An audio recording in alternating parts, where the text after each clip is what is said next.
What's up, guys? My name is Rome himself. I'm a competitive player, esports commentator, tournament host, and content creator for fighting games, mostly known for SNK titles. While I'm sure some of you may already know that, there's quite a bit of you that don't. And that's exactly why we're here today, because what if I told you that there was others just like me? Others just as passionate as myself, if not maybe even more passionate about SNK games. And we're going to sit down with all of them. From tournament players, to commentators, to artists, to event organizers, to lore enthusiasts, to legacy players, to unsung heroes, hell, even the people who work for SNK. All so we can get to know our fellow community members even more and find out their origin stories and put a spotlight on the amazing work that they do for the games that we all have come to love. This is 15 Minutes of Flame. Get ready, fighters! A Rome himself production is coming your way! Ladies and gentlemen, welcome back to yet another episode of the 15 Minutes of Flame. We have one of the more prolific shit posters on the internet. You know this guy. I love this guy. Pepe, aka Chef Raptor. What's up, dude? What's going on? Thanks for having me. Oh man, the pleasure is all mine, dude. Again, when I started this series, you were one of the people I had in mind to get on here because, you know, even though I did just call you, you know, a memester, shit poster on the internet, you actually contribute a lot to this scene, not just with your memes. Sorry? I hope people are not disappointed that I might not be as funny in real life. Oh yeah, this also might be a face reveal for some people, right? I did a face review on Twitter a few times and someone commented, "Why are you white?" So I also apologize for being white. Already off to a great start. Oh man, it's like everyone just assume all KOF players are minorities, I guess. I don't know. But yeah, no, Brazilian, but yeah. Speaking of your nationality and who you are, and obviously because you're white, no, I'm just kidding. Let's get started though with your origin story. Tell me a bit about yourself, brother. Tell me, you know, you're growing up and all that stuff. So I was born in Brazil, very suffered Brazil. I moved to Canada like almost 10 years ago. My father was a soccer player, my mom was a dancer, just very Brazilian stuff. Oh my, okay. No, I'm just kidding. Oh, you got me. Just contributing for the stereotypes. That's, I mean, I was gonna say, wow, that's interesting, but you know, cool, Brazil, okay. And then when did you move? So, 10 years ago is when you moved to Canada? Yeah, oh, like, okay. I think it was 2014. How was that, man? How was that? You know, that move, was it a bit jarring going from, you know, from one country to another, and you know, how was it? It Was something that I always had in the plans. When my wife moved here to make her graduation, I decided to make my post-grad here. Okay. So it was something that I really wanted to do for a while. And then you just made you just completed it basically. After school, you decided to just live in Canada. Yeah, I finished school, I worked for a bit, and I have been saving for a while, so I decided to move to Canada.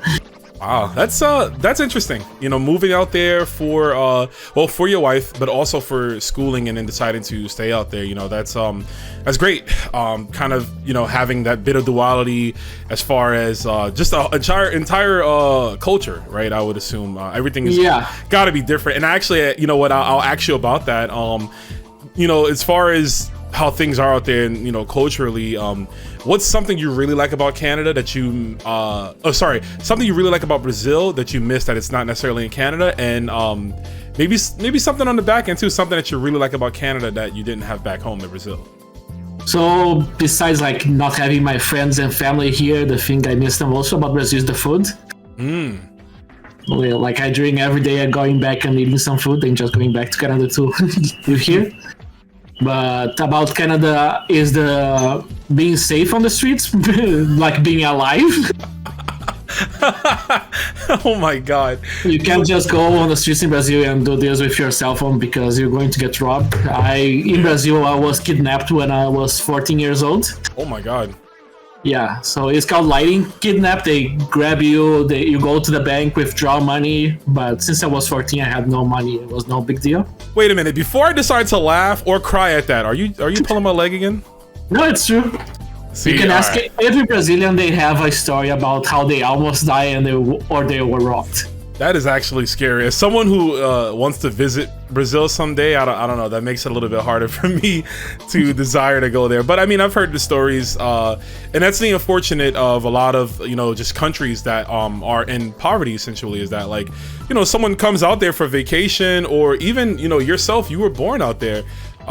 Even for that to happen to you, that's, you know, that's pretty messed up. Like, that's, yeah, like every time I go back, I have like go shields up and be prepared for anything. Sheesh. Well, let's talk about some good things here on 15 Minutes of Flame. So now we got where you're from, you know, where you are right now. Let's talk about that SNK life, man.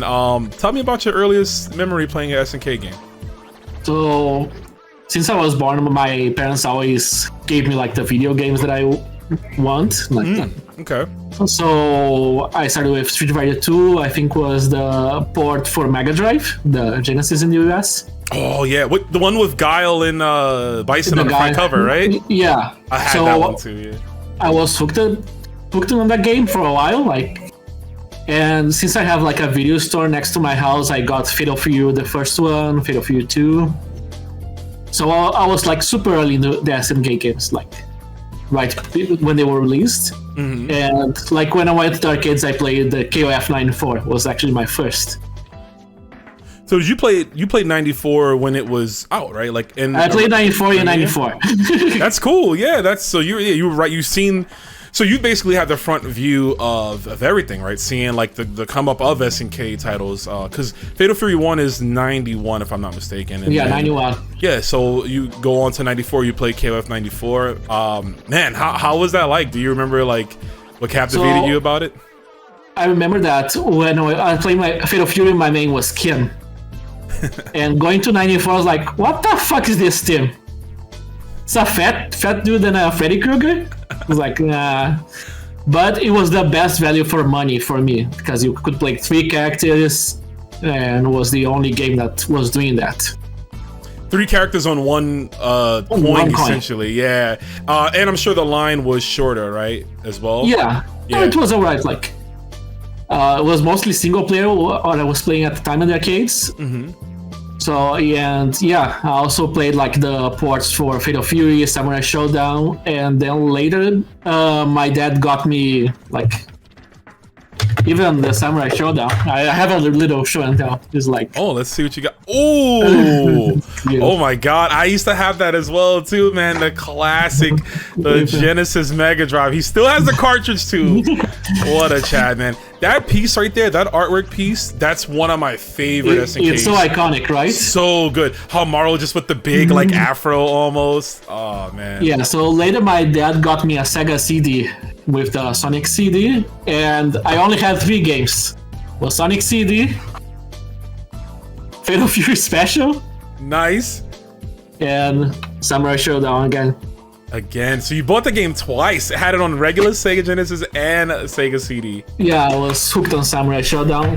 Also, shoutouts to you being one of the only 5 people in the world to actually have a Sega CD. Yeah. And Fatal Fury Special was the first time I saw Ryo Sakazaki, because I never played Art of Fighting before. So I was like, oh shit, this coolest dude. This dude is cool. He's playable. Yeah, he's playable in the console version. I know in the arcade he's only like the final boss. I think you still had to do a cheat code to play him. Wow, so you had Sega CD and you had those, and that's interesting because you know, from what I've seen on some videos and stuff, one of the things that kind of held back the Fatal Fury games in general, as far as it's being like a bit more popular outside of Japan, was that they didn't have many console ports. I think after Special was when that was really it. It was Special was the last of it. So you got basically some of the last games that ever, you know, came out overseas. You were able to get that. Yeah, the Genesis ports of the SNK games are actually kind of decent compared to Super Nintendo. But I was just happy to play the games. I didn't mind if they were good or bad. It's like, of course, I can play at home. Yeah, I mean, and that's big, you know. I know playing at home now is definitely the standard, right? Because, you know, everyone plays from home. Online is good in a lot of games, not just fighting games, but just majority of games. So, like, it's harder for the newer generation to really understand that, like, it was big when you were able to play a fighting game or another arcade game at home, you know, in the pleasure of your own home, on your Genesis, on your Super Nintendo, even if obviously the ports were a lot more downgraded, right? And it's a whole different culture that we had with renting games for the weekend. Like, it was a whole event going to on Friday to the video store, planning what are you going to play, because you're going to play that the whole weekend, so it needs to be good. Yep, that's true. We had Blockbuster. Did you guys have that, or did you have like a different? We had a Blockbuster, but I went to like a mom and pop video store. Nice. They're just cheaper. So, you know, talking about some of the console games, but you did mention arcades as well, and I wanted to know, man, did you frank with arcades going up, and like, if so, did you see kind of like early rumblings of like an arcade, like a fighting game scene? So arcades in Brazil was like a gamble sometimes. Sometimes it was kind of violent. So I didn't frequent a lot at first. Like I would go to play a little 94, 95. But then what really changed was one time I had to go for vacation in a different city. And they had the KOF 97. This completely changed my entire life. Do you know when you hear a song for the first time and you can't control your facial expressions because you're just too overwhelmed by what's happening? Yeah. This was me playing 97. Like the visuals, the sounds, everything, like... And not only that arcade that I went, it had a competitive scene. Like I was playing against real people all the time. And it was brutal. I could imagine, especially in '97. That game is known to have a strong arcade scene around the world, if you will. I left the arcades. I could only think about '97. I need to play '97. I bought the game magazines. I need to learn more about '97. So when I left the city that I couldn't go to the arcade anymore, I did the most logical thing a human being can do. I sold my N64 and I bought a Neo Geo CD just to play 97. No. I think if you can see, the Neo Geo CD is over there. I like it. You're doing the wall jack pointing to the to the 90s. Oh, nice. I see it over there in the corner. The bottom. So when I bought Neo Geo, I could choose 4 games. So obviously the first one was going to be 97. Yep. And I didn't know English by the time, so I had to make some choices because there was no pictures. Oh, wow. So I had a list of games and I could choose 3 more. So like, this one sounds fine. The Last Blade. Oh, okay. Wow, I've never seen that before, the front cover of Last Blade. Yeah, this cover is cool. Wow. Yeah, I've never seen that before. Interesting. So like, yeah, sounds alright. It turns out this is one of my favorite games. The other one was like, oh, it sounds Japanese. So I got Sengoku. Sengoku, the beat 'em up series. Okay. Which one is that? Sengoku 1? The first one. The first one. Gotcha. And I know one word English by the time. It was street. So Street Fighter, right? So the logical conclusion is going to be like, it's a fighting game. It's like Street Fighter. Street Hoop. I mean, it's not Street Fighter, but you know what? We'll take it. It has the name in there. So do you assume that was Street Fighter, or because you only knew Street? Oh no! But turned out it's a great game. Well, I mean, it's funny because you buy the Neo Geo, but you're young enough to not really notice that obviously Neo Geo is a different developer, right? A different publisher as opposed to Capcom. So you bought a console thinking you could buy another developer's game on that console. But I guess that's not too far-fetched to understand. Yeah, then I started like playing 97 all the time. I even had like in the 90s I had a KOF homepage on the Geo series. I made like the King Capone KOF homepage. And the funny thing is, like, my brother, he got a capture card for a school project. So I recorded a combo for Shingo in 97 and posted on my site. It was like Shingo Combo by King Capuan. That was my nickname at the time. Was it Kim Kapuan with numbers or just Kim Kapuan? Just King Capuan. No fancy. The combo was like jump C, super, and DP with Shingo in the corner. Hey, that's the humble beginnings of recording, though. That's good. So you've always had the content creator aspect. Yeah, that's cool. I think that's my first time like starting like doing some content creation. Wow. That's really crap. I mean, look, by those standards, you know, listen, as long as you're doing it, right? That's cool that you were able to, again, have that mindset at a younger age, just to record a Shingo combo. So, that's cool, man. Yeah, that was the early beginnings of KOF for me. I love it, dude. So, how did you discover the FGC? You know, and how many years have you been active in it? So, I know there was a scene in my city, but I couldn't find it. So I was connected to the FGC by like going to tournaments and contributing until I moved to Canada. Like, what happened, I was a little off from fighting games around the 2000s. Mm-hmm. And what really ignited the spark back was watching KOF 13 on Evo, the first one. Yeah, baby. Evo 2012. I can talk about that all day long, dude. Like seeing Bala, Mad KOF, all those guys playing, I was like, oh shit, I need to go back. I gotta go back to the old me. That was you. Yeah. The Bugs Bunny with the gun.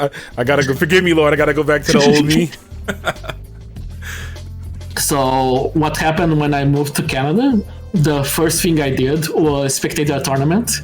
And turns out people don't play KOF in Canada. Wow. It was right at the end of the Ultra Street Fighter, so people were not playing KOF 13 anymore, and it was that weird limbo of what's going to happen. Mm-hmm. Then I started working at a company that people actually played fighting games. And it was the beginning of SF5, so we decided to go to our first weeklies as a group. Oh, that's cool. Yeah, so I was like, I can beat my friends, shouldn't be a problem. I went 0-2 for probably a year. The classic. And yeah, that's when I started like being active at the FGC. It was around like the SF5 days. So this is fairly recent. This is like 2016 or so. Yeah, I wouldn't say fairly recent, but more so it's technically the current generation still, because like Street Fighter 6 isn't even really out yet. So that was so current generation. You got into the scene essentially. Yeah, cool. What happened that SF5 taught me a lot about learning how to actually play fighting games and learning the mechanics behind it, like frame data, how to do okis, frame traps, all that stuff. But it was during one of the weeklies that I was playing against a Claw player that we played, and we started talking. I was like, maybe you should come at Mondays. We're going to start playing KOF 14. And that guy is Karn. I think you know him, right? Of course. A big fan of Karn. Shout outs to him. Yeah, so he introduced me to the scene. We started playing together. I didn't go super heavy into KOF 14, unfortunately. But one of the players said like a port of Samurai Shodown 5 Special was going to come out, and we're going to start playing. That guy was Juggy. I think you know him too. Yes, sir. So after that, I started playing on Fightcade 1, 5 Special, and I got hooked in that game. Like I was playing every day on Fightcade 1. That's not too long ago, man. I think Fightcade 2 literally started around like early COVID, if I'm not mistaken. Yeah, so yeah. And this was before rollback for 5 Special too. Ooh. And I think the greatest jump I had in fighting games was when I started playing 5 Special. Because I couldn't stop playing that game. It's addicting. It definitely is one of SNK's finest titles. And, I think the thing I like about it as well is that it's so fast in terms of people dying in like 2 seconds.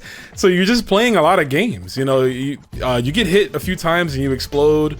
You can easily like play 20 games in 1 hour. Yeah, and you don't even notice it. Like, and you're just having a good time. So yeah, 5 special definitely. It's a great game. So you started with that, and yeah, okay, 5K1. So that I didn't know because I at the time was playing on X Zone. A few of us in New York, X1 was the struggle zone for a while. It was, but when we played it, it worked out pretty well. We had like good matches. It was like not many. Sometimes you'd have frame drops, but nothing too crazy. But yeah, this is, you know, again, for those watching, like, this isn't too long ago. Like, you fast forward now, a bunch of games have rollback. You can play pretty much everything on Fight K2 without any issues, and then modern games are getting rollback now implemented. But you know, just a short 3-4 years ago, there was still some issues even with older games. So yeah, it was hard at first. Yeah, that goes to show you just how much things could change, right, in a short amount of time. So you get into the FGC. You have coworkers that also play fighting games. You guys go out, play Street Fighter 5. You practice more, I assume. You meet Karn, Cowboy Karn, and you meet Juggy. Shout outs to them, to the Canadian boys. And then your first tournament. Can you tell me about that? Your first regional or major event that you've attended? Yeah, I think it was 2016. I think it was Toryukin or Canada Cup. I can't really remember. And then I made the biggest rookie mistake you can make. And I signed up for like 10 games. Oh, no.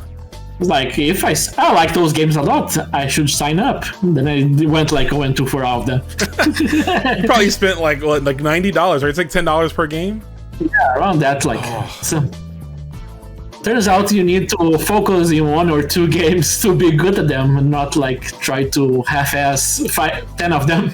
Yeah, 10 games that's a bit much. I can understand 3.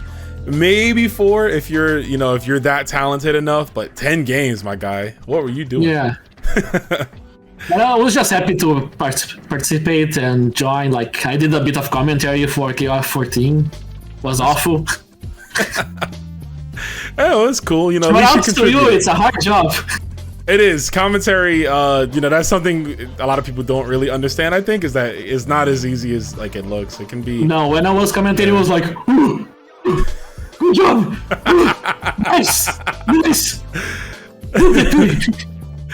Oh no, I gotta see that. So do you know the lore about Kyo and Yori in this match? I need to see that now. You said Toryukin? I think it was Toryukin or Canada Cup. I'm gonna do some research from that period. I need to hear this. It was bad. But the tournament overall, though, you had a great time, right? Even though you got cooked in bracket, you still enjoyed yourself, right? I just was just happy to be there. Yeah, that's cool.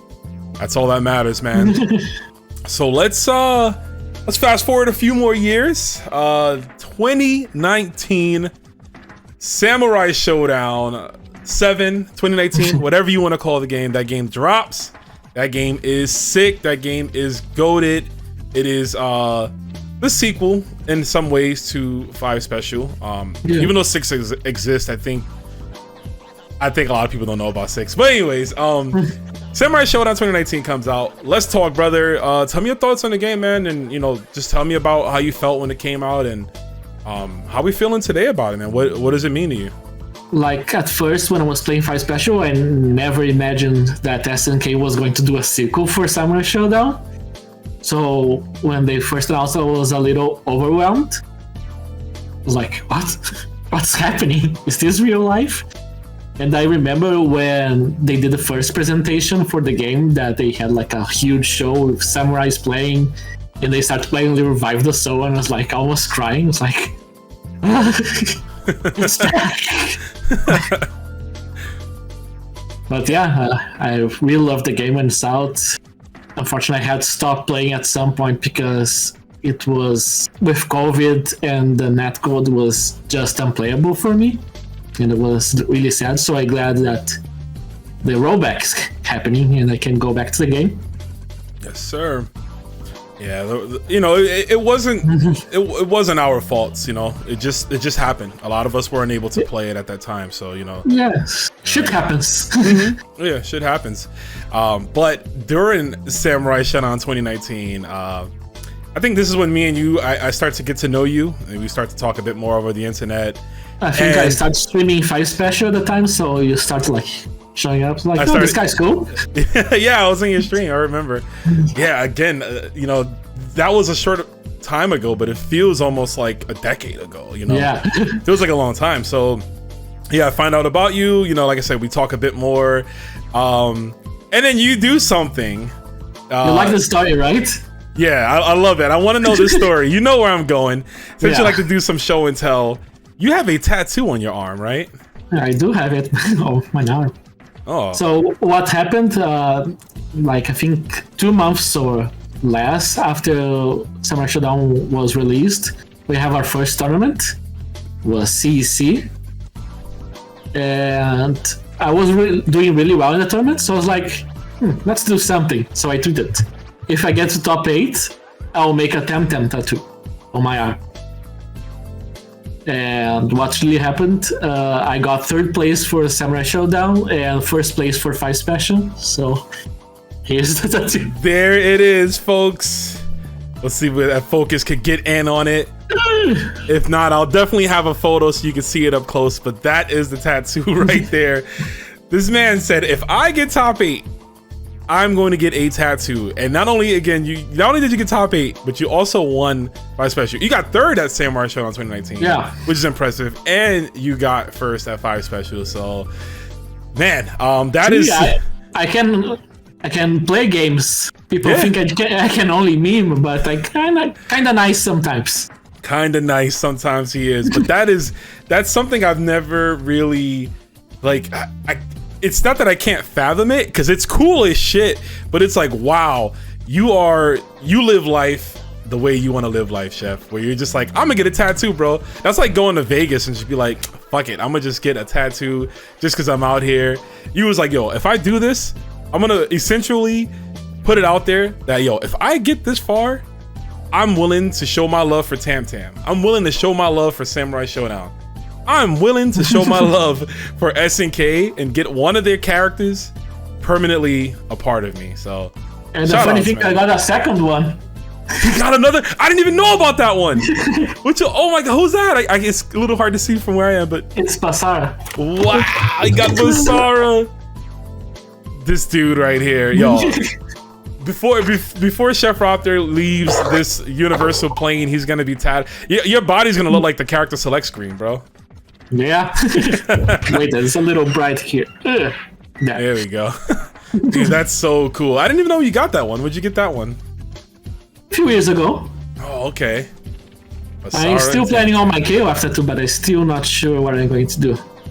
Coming soon. I mean, we could talk about it. I think what would be appropriate, you know, an image that you are synonymous with. Kyo my nipple. I know. Yeah, you have to, or just get his name like Kyo, but like the O is where your nipple is, so it's just like. Or just the sun on the nipple here. Oh, dude, and the Sacred Treasures. Yo, yeah. Oh my god, Sacred Treasures. Yori here, Kyo here, and Chizuru on my belly button. There it is, folks. The Sacred Treasures. Those Sacred Treasures. Chef Raptor's Sacred Treasures. So speaking of KOF 15, talk to me, man. Your overall thoughts about the game. How you liking it? I think it's one of my favorites so far. Like, it's up there with 98 for sure. I've been playing like every day since release. Not the best player, but I'm enjoying a lot. I think it's the best KOF for new players to get into because the mechanics are easy. The cast is good, like all the fan favorites. Yeah. Yeah, I'd agree with you. I think so too. I think it's definitely the best entry level KOF for a lot of new players. And you know, yeah, we're a year into the game. We had a ton of DLC. We just had a patch about a month or so ago that's freshened things up, and competitively a lot of people are loving it. They're saying it's the best version of the game. So big kudos to SNK for just constantly improving on a basis, you know, just making things better, man. They made the weak character strong, and they didn't destroy Cronen, which is surprisingly compared to what they do to Genjuro. Oh yeah, Genjuro and who else?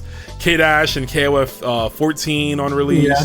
You know, a few characters, Raiden in 13. You know, historically SNK, you know, would do that, and not just them. A lot of fighting games would, you know, they would. It's a lot of the backlash they hear from, like, you could say the fans or the players, where they're just like, kill this character, and then sometimes they'll fall into it. But no, SNK they've made a way to keep, you know, the characters like Cronen, like Bijane, like Yashiro, still strong. Yeah. You know, they're weaker, but they're still strong. So yeah, they just balance the cast.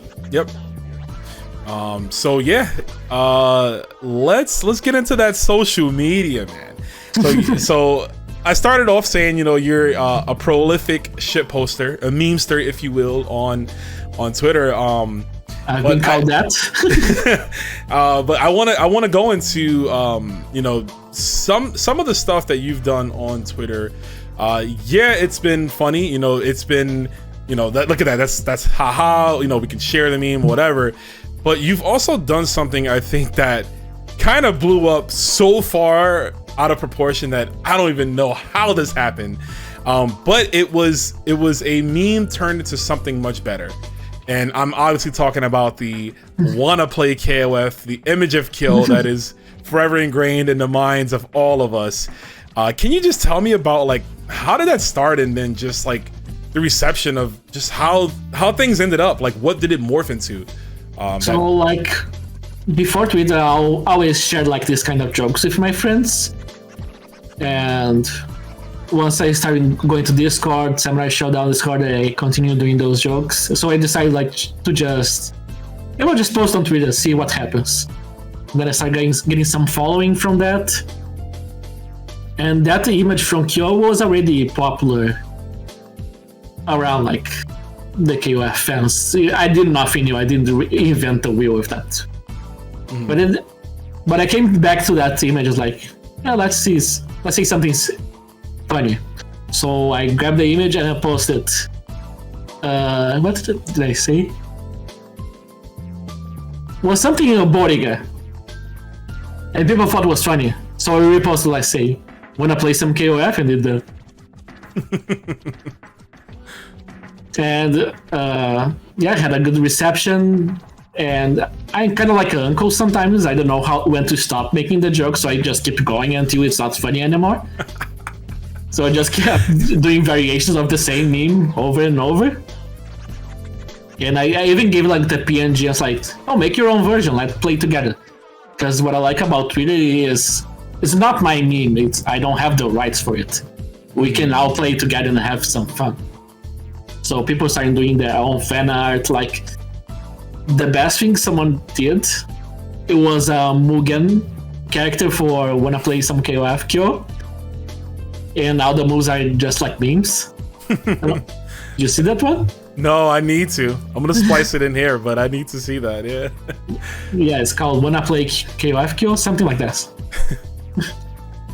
That's cool, because, you know, you mentioned it. You said that you like to, you know, keep going with jokes until it, I guess, dies out or whatever. But that meme was so, like, wholesome in a weird way. Like, it teetered on, like, crazy, but also wholesome. And I think more so that where, like, I didn't get tired of seeing it. And I know a lot of people didn't. I would see it on random posts. I started seeing people that didn't even play KOF or that I knew play KOF making their own versions or retweeting it. And I was like, wow, this is insane. I think if I type in wanna play KOF right now on Google, that's the first thing that's gonna pop up. That's all over my Google. So like, it translated all of social media. IGN review for KOF 15 was wanna play some KOF. Wow, look at that. So yeah, it's like it never got boring or it never got bad, no matter how many I've seen. And I'm sure a lot of people feel that way. And again, some stuff, you know, some memes like that could happen. I've seen memes on Twitter. Like, I would see a brand new meme and I'm like, oh, this is funny. And then, like, by the end of the day, I saw the 8th one and I'm like, all right, I've had enough. Like, I'm done. Yeah, it's like the president's playing something that's happening right now, right? The Joe Biden and Trump. Oh, dude, that was funny at first, but I'm so over it now. Yeah, so with the wanna play some KOF, I still try to keep the joke happening. So I like to support the artists on Twitter. I love all the art. So from time to time, I'll commission someone to do the wanna play some KOF queue. I don't have the thing right now on me because I went to frame it, but I asked the Shiroi Eiji, the original character artist for Samurai Showdown, to do a version for me. Nice. So I have one from there, and like I have this one from my wife. Oh, that's cute. Yeah, that's cool, man. I hope to see that one. The one you get from the Sam Show artist. I hope to see it framed when you get it done. It's on Twitter if you look for it. Bet. So just ask me, then I'll send you the link. Then you show on screen. Oh, pretty. Got it. I'll probably check if anything. I'll go through your page. So outside of wanna play KOF, what are some of the other favorite memes that you've made? I really like doing like highlights of matches I have, like some stupid interaction that happens. I know some people think like, oh, this is not an optimal way to play it, but fuck it. I just think it's funny. I like the Always Sunny in Southtown. I think it's kind of funny when I get like clips from Always Sunny in Philadelphia and with KOF characters. I don't know. What are your favorites? It's weird because you actually have quite a few that like if I see it, I'm like, all right, I know Chef made this one. I think the one that sticks out to me, I really like your like old web page. Like, you know, like the videos you make, sometimes you'll upload like it's like an old web page looking thing, and it's like it looks like the stream layout. The stream layout, yeah. I know it's not like a meme, but it just cracks me up because it immediately takes me back to like 1999 or something. So what happened? Sometimes I try to make fun of people in a nice way. I was watching someone play KOF on Twitch, and they have like the most horrible layout ever. So I was like, I'm going to make fun. I'm going to make like a ugly layout. So I started like adding the weather, the stocks, bunch of shit on my layout. It's like, I even had like the World of Warcraft spells. Yeah, there's a lot on there. But and then I decided to go like old way, and then I went to the GeoCities website where you can find a lot of old GIFs. And I just started going crazy in it. And then it turned out like that. And I love it. Yeah. It was supposed to make fun of someone, but I ended up loving it. I mean, as someone who does stream, I will say sometimes our overlays can be a little bit too much. You know, we don't need 1,000 things on the screen. But no, I thought that was pretty funny. It definitely, like I said, it takes you back to how convoluted web pages used to be back in the day. I don't know if you were on MySpace back then, but like, holy hell, dude. I had a different place for social media. It was called Orkut. Orkut, okay. Well, we had this thing called MySpace where you could barely load people pages because it was just so much shit, so many GIFs, so many songs playing, just so much stuff slowing down, you know? It was like that with Blogspot, if you were in that. I think I've seen Blogspot, but I don't know if I've. Yeah, you had your own blog where you say, "Oh, dear Blogspot, today I took a shit," and then you give a little GIF in the screen. Oh yeah, it's a blog. You're making a blog. I see. Yeah. So yeah, let's talk about Hold on, I'm getting like a little mix on my. Okay, here we go. Sorry, it's like they're like all blending in. I did a bunch of shit on the internet. I don't blame you. So, you've created mods for the King of Fighters 15. Like, what are some of the stuff you created, and like, can you tell me the process on those? Before KOF, I did some mods for Samurai Showdown. I did like a Kenshin color palette for Ukiyo. I did like 2 that I didn't release. I don't know why, I lost the files. I did like a 10-10 without the mask, and I did a Strider Hiryu colors for Galford. And one of the things that I didn't release, but the community knows, and when they want me, they ask me, is one of our community members, Carpet from Aladdin, passed away. He was a Remo player. So I gave like Remo a little cape with the Carpet from Aladdin on her back. As a homage to him. And I think that's all that I did for Samurai Showdown. Then I moved to KOF 15, but I didn't do a lot of mods. I did one that became kind of famous. Was like, I don't know what tournament happened. Might be Combo Breaker, that everyone started complaining how everyone was just playing on training mode and it was boring.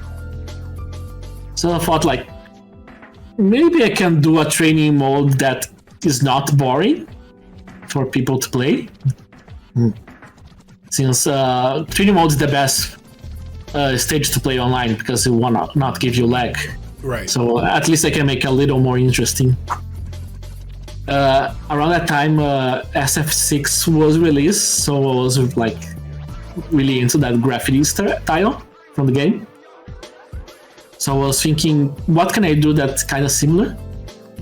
And there was two things that gave me inspiration. One was the training mode from Tatsunoko vs Capcom. It's a training mode, but it's kind of like stylized. I thought that too in my head. Yeah, and then I had a shirt that a friend gave me that was like a SNK shirt with a lot of references. So I started playing around with that. You know, like I started like with just the most iconic images. Like for instance, I gave the "Wanna Play KOF," so you know it's from me. But then I put like the K from the 2002 cover that I really like. Sho Hayate from Kizuna Encounter. Try to give as much as a lot of different franchises, not only KOF, but a little more obscure. And then I start like adding a little memes from the community. Like you have the Ixan station from the Korean videos. I have the Yuri and Friends. Some people were not too happy about it, but it's part of the meme of our culture. Everyone makes fun of those comics. There's a whole tournament series named after it, so yeah. Yes, and then for my street hoop, I decided to make like a training court, so it's like a basketball court inspired by street hoop. And yeah, that's how the training stage came.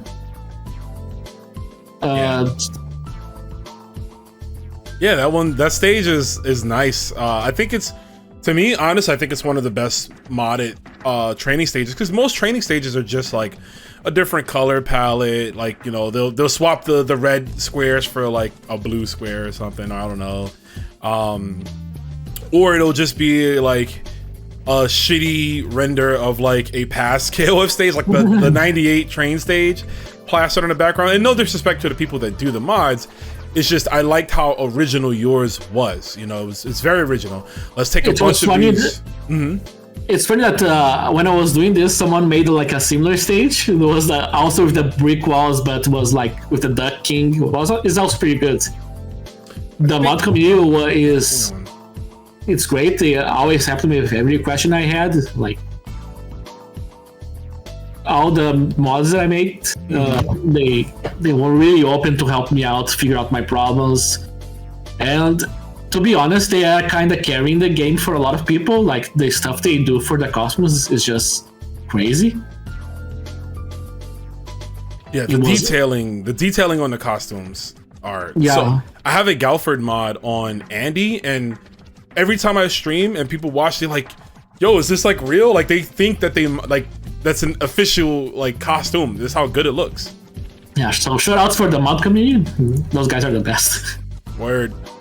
SNK, if you're watching, please give us skins.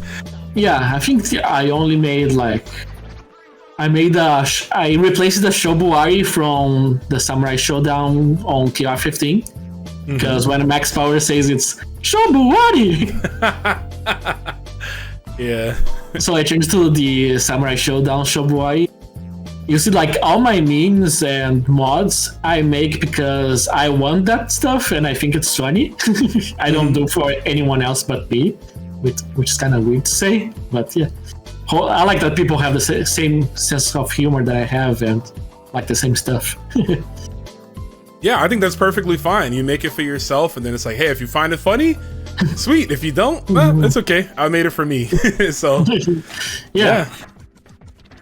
But that's sick, man. You know, I've seen some of your mods in action, and again, like you said, you guys are literally keeping the game alive with the, you know, all the community efforts, the costumes, the stage mods, even the simple like I've seen like character select mods that are really nice, and you know, it's aesthetically pleasing and it's fresh. As someone who does compete, I understand, you know, people are gonna get mad watching training stage all the time, but they have to also understand that, especially when you're playing on online at home, training stage is needed, because that's just how it is. Like, we have to play here. That's the best way we get the best match, unless we live super close to each other, where like no other stage will affect us. But yeah, man, and I also wanted to talk to you about the KOF community art collab. Can you tell me a bit about that, how it started, and you know, what was your goal with that? So I think what happened, I saw like an artist that was really amazing and had like 300 followers. I was kind of sad for that. Like, what can I do as a collab to help artists to get more views? So I started brainstorming with myself, and I was like, wait a minute, I know how to do mods. Maybe I can mod the character select screen. So I did this as a test, like when I play KOF Kyo in place of Kyo, so it kind of works. So I just posted on Twitter to see who wants to join, and a lot of got feedback from that. So I think around 50 people joined at first, and I knew that more people want to join. I was like, what can I do to make more people to join? Because at first they were going to do the first player, and then I just going to mirror the first player character into the second player. Then I noticed that SNK actually used 2 different images for each site, so we could double the amount of artists we had for our collab. So I think we have like probably 120 artists working on it. Wow, 120. Yeah, so, and I tried to, I was not being judgmental at all. If you want to join, you could join, no matter your skill level, your art style. Who am I to judge what's good or bad, right? Yeah, taste is different for everyone. And so I tried like to keep very different types of art styles. And I got my favorite artist from Twitter to join. Nice. Yeah, you definitely extended the olive branch for a lot of artists. I even recommend it to people that you had, and they worked on a Yuri piece and a Luong piece, and they're people I know. One of them was a relative, and the other is someone I've watched who streams, who they don't play KOF, but they stream themselves drawing. And I was like, hey, you should give this a shot. You know, you're expanding your art style, and you know, I thought they did a really good job. So yeah. Yeah, the thing about KOF is it's not about only playing the game, which is kind of weird. Like, I see people that don't play the game but think about KOF like 24 hours a day, because the characters are so alive, the story, the music, it's more about only the game. It goes beyond that. It's kind of crazy. Yeah, that's true, and that's why 15 Minutes of Flame exists. I literally want to sit and talk with everyone who loves. Like, I could easily just interview every player, everyone who competes in a tournament, but I want to get people like you who come up with these crazy ideas and these funny memes. You know, I want to get people who draw for the game, who make music, who you know, even work for the company down the line. That's something I would love to, you know, to get. So it's like, yeah, we all have so many different talents and so many different parts in this whole piece that is KOF, right? Like, or SNK as a whole. We love the game for more than just the gameplay, and you know, it's always great when we're able to showcase our talents and talk more about it. So but yeah, man, what are some of the future projects you got working on YouTube? I know you've been doing some tutorial videos as of late. Yeah, what happens to your videos is I got a group of friends that I've been trying to help them to get better at KOF. But always when I do something, I go a little overboard. So I made a little video to help them. I was like, this is kind of neat. Maybe I should post on YouTube. And people seems to like it, because I noticed that we have a gap in our tutorial videos that we have like the absolute beginner and kind of advanced, and we don't have something in between to help the players. And playing with them helped me identify what they were having troubles. Like one of my friends said, like, I can't do light confirms. I don't understand the timing. Wow. So I was like, okay, that's what worked for me. So I always imagine like a rhythm game, and this rhythm, like ta ta ta ta, that's the rhythm that works for me. Try this. And I always try to incorporate some humor on my videos and try to make like short. I always think when in high school, you always remember the stuff from the funny teachers, right? Mm-hmm. Like I remember my teacher said that a sea cucumber looks like a dick. And 20 years later, I still remember that a sea cucumber looks like a dick. Right? Yeah, true. It does. And I try to keep short because we have a lot of amazing videos from like amazing people, but they are kind of long, and new players don't want long videos. It's true. They want short, on point, and easy to understand. So I started like doing this series on what I noticed that those friends are having problems, and just kept doing it. Right now, I don't know what they need help, so I don't do any videos. Yeah. But I do like that in everything you create or everything you do, you have a sense of community about you. You constantly say, hey, yeah, I wanted to help a friend, or, oh, someone asked about this, so I did this, or like, it always leads to that, or, oh, I'm putting this mod out if people want to use it. Like you have a very strong mindset to want to help, and that's great. You know, again, this is a community at the end of the day, and anything that we can do to help each other, you know, to grow as a player, as a creator, even as a person, that's sick. You know, that's a great contribution to what we do, and encompasses the true word of community. So I really adore that about you, dude. Like that you always have that mindset to just want to help people. The truth is that fighting games is already a niche, right? And KOF is the niche inside the niche. We're not going to be popular. Mm-hmm. But we can grow as a community. So damn right we can, yep. We just need to help each other. And like the best things I hear was like, you made my day, you made me laugh today. It's like, okay, I'm done for today. See you guys. Yep, I felt my quota for today. Thank you, and have a good night. Yeah, man, yeah. That's always a pleasure to hear, dude. Like to get that kind of feedback. But yeah, man, let's do this Raijinkin round. So if you're unfamiliar, basically, yeah, you know, Raijinkin, super Benny Marl stan over here. But anyways, the Raijinkin round, I ask you a few things, and you just tell me the top thing, the answer. Oh, if it's like charade, you just tell me immediately, you know, the first thing that comes to your mind when I say this. So let me know, sir. Are you ready? I'm ready. Okay. Favorite KOF character? Joe. Joe Higashi. Well, that does fit because you know you guys are both trolls. True. I said Kyo, not Joe. Oh, Kyo. Oh my god, I can't hear. Kyo Kusanagi. Yeah. Well, yeah, that makes sense. That guy. Yeah. There he is. I almost thought you were gonna say Kim. You know, because you know Kim Kapwan. He used to be Kim, but turns out you need to be good at the game to play Kim. So, what I'm going to do? Fair enough. The favorite KOF game? 98.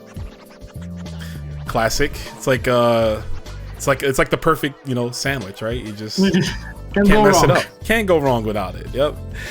Favorite song? So I've been listening to your 15 Minutes of Flame, and no one said 96 so far.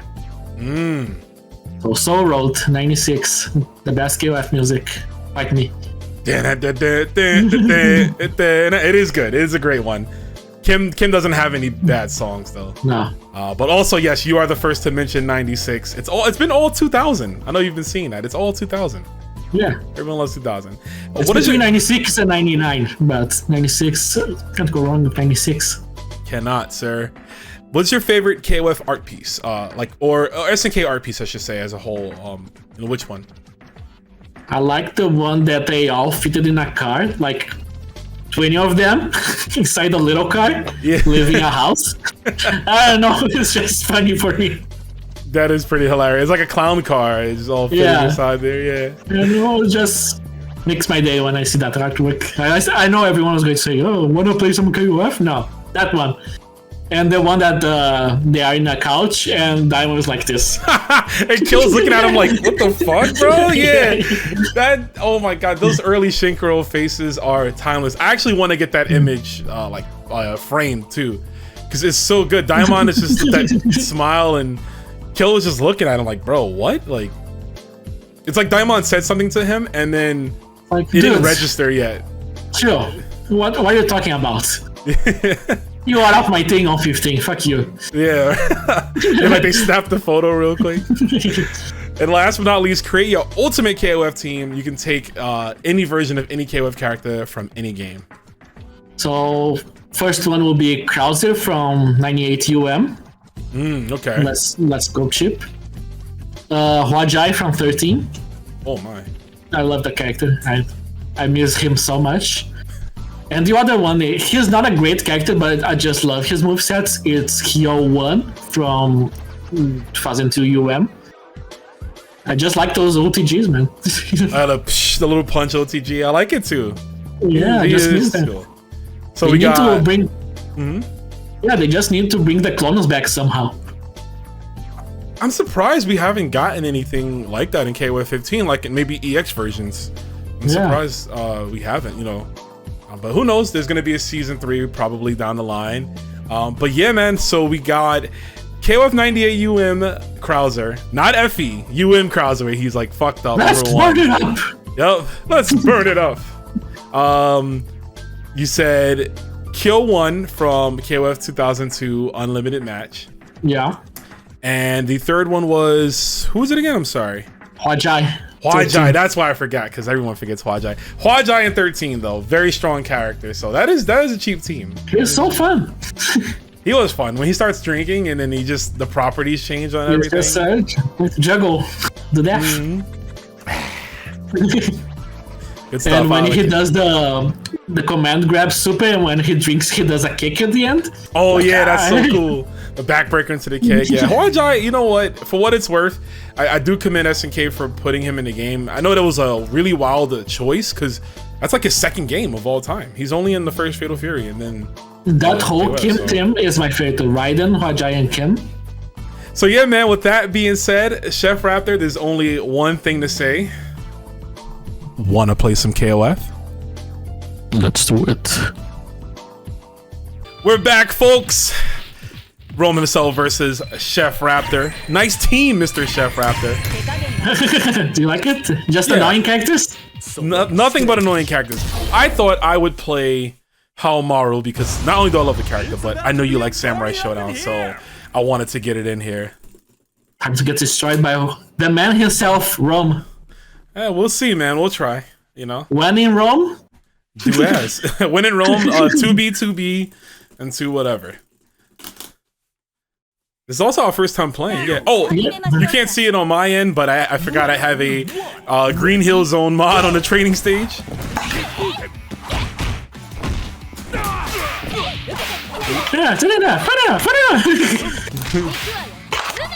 Ah, you didn't fall for my trick. That's a huge commitment.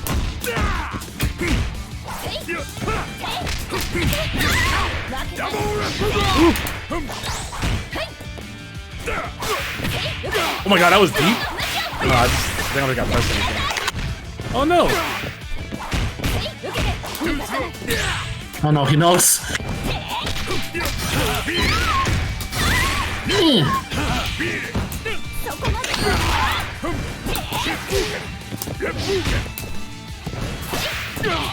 Wow, that beat my. I tried to do 2C, and like it beat it. How dare you? He's in my mind. Get off my mind, Charles. Ah, my mind. Professor Xavier. Do you know what the first thing you should do as Athena?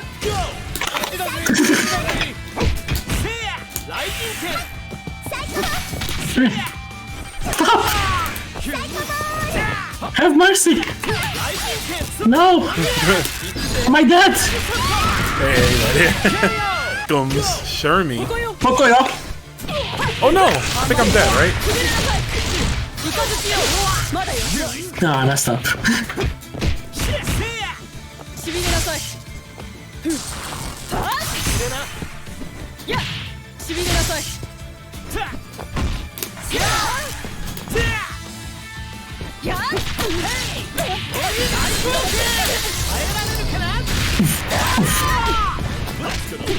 You got the reset, baby. Yeah, everyone falls for that at least once.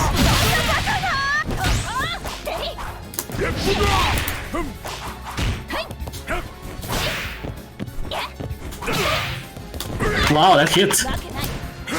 Yeah, it hits.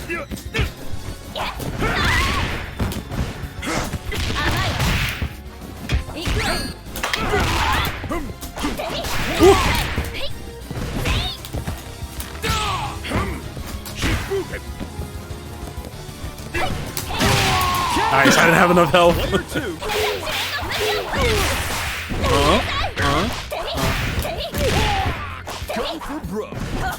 Oops. Nice. Ah, Yeah, forgot the it.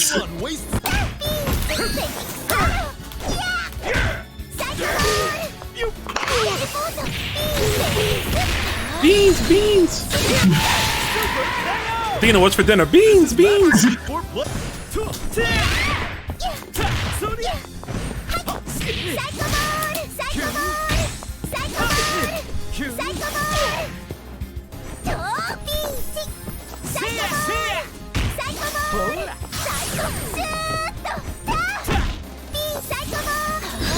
Ah, not fast enough.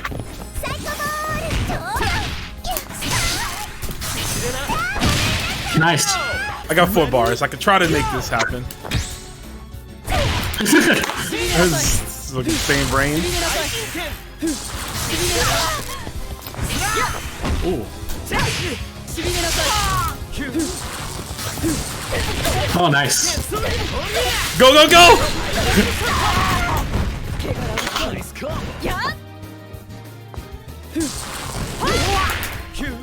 Gotcha. Oh, nice. Yeah, I forgot about that super. yeah, you don't see it often, but it was like he still has it. Nice. Wow.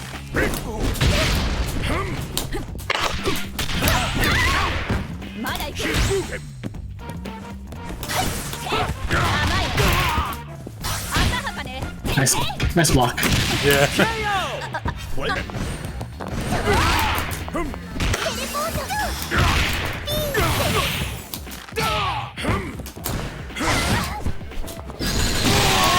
Shining crystal bit.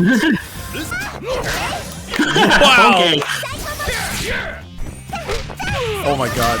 Amara, please.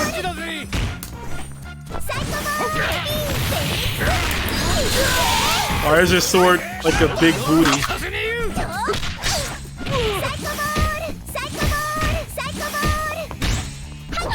Ouch.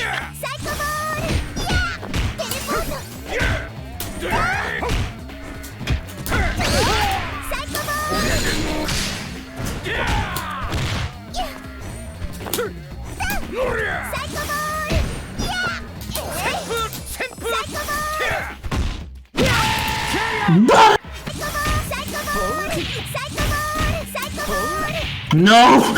Don't leave! I was like, get me out of here!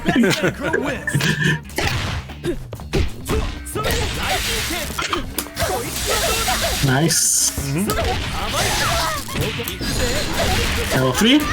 Nah. Mix up.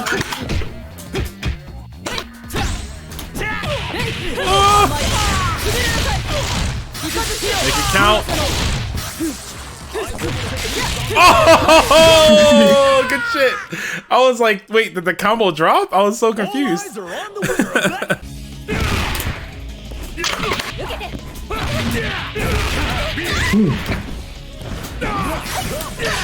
Nice. Okay. Okay.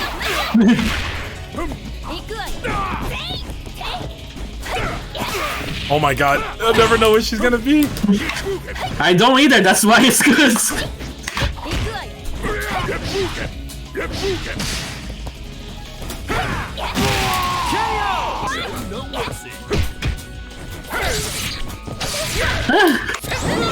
No! No! Oh my god.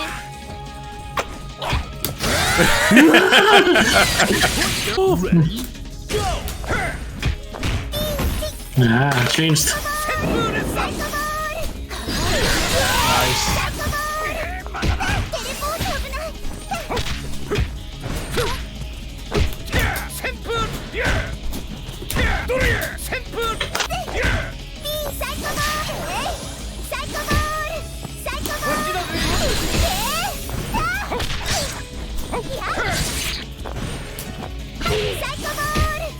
You know something I'm not very good? What's that? Trying to low profile after a jump. Yeah, it's not as good in this game as it is in like previous KOF. Like, I don't know how you guys can do it on reaction. Oh, you mean you? Oh, okay. Yeah, I can't do it, but you always can. It's like an experience thing, I guess. Like in other KOFs, you know what I mean? Yeah. Yeah. Yeah. Yeah. Why does he do that? Oh man.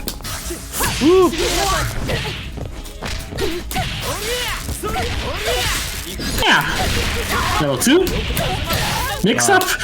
What's going to be? I'm in danger.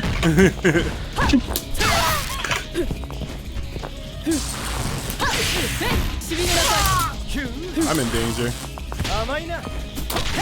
Oh, You're right. I am pretty good at doing that. Is he?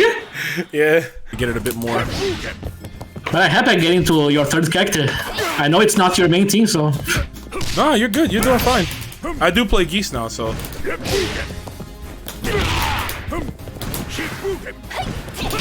Actually, so my goal right now is to play everyone at a good level. What a tryhard. Yeah. Oh, he knows me too well.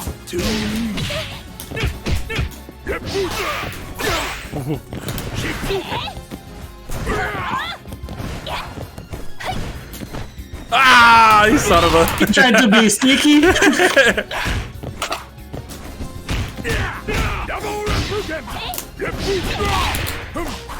Oh no, not the whip. Not the BDSM, mommy. Mommy, please. Hey.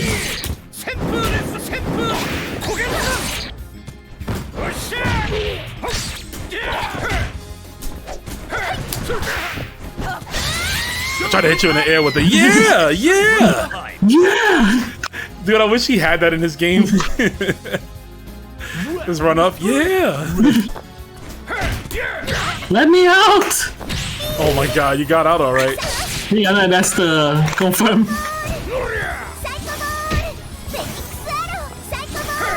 Oh, Maru, please. Ah, let me out. Nice.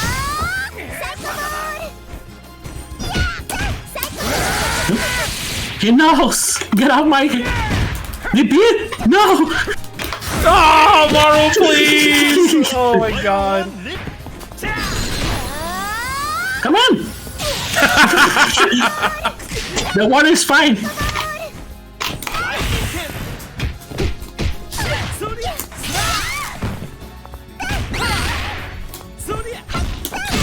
Ooh, he knows me.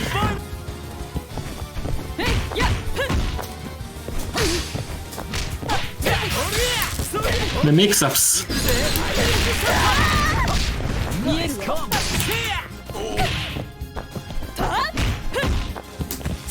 me! Let me out! Ah.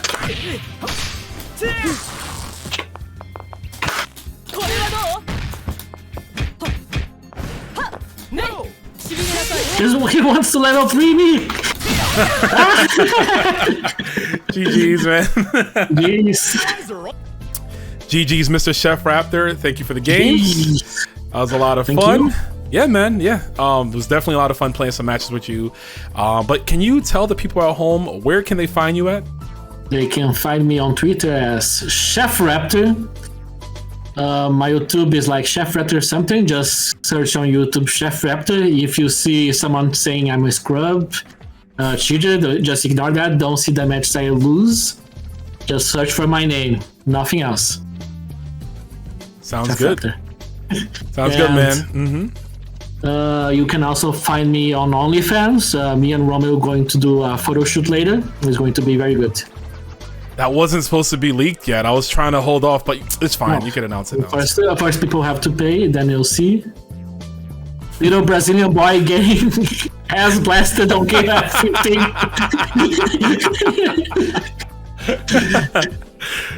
Oh my god.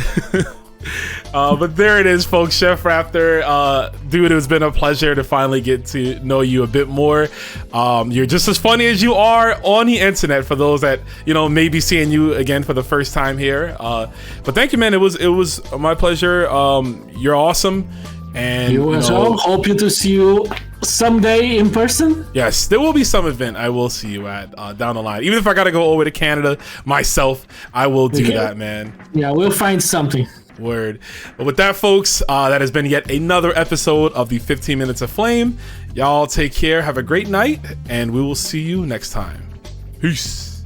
Peace. That's all for now, fighters. But if you've enjoyed what you've seen, be sure to like, comment, and subscribe. Also, don't forget to follow Rome's social media pages down below. Take care, see you next time, and most importantly, thank you for watching.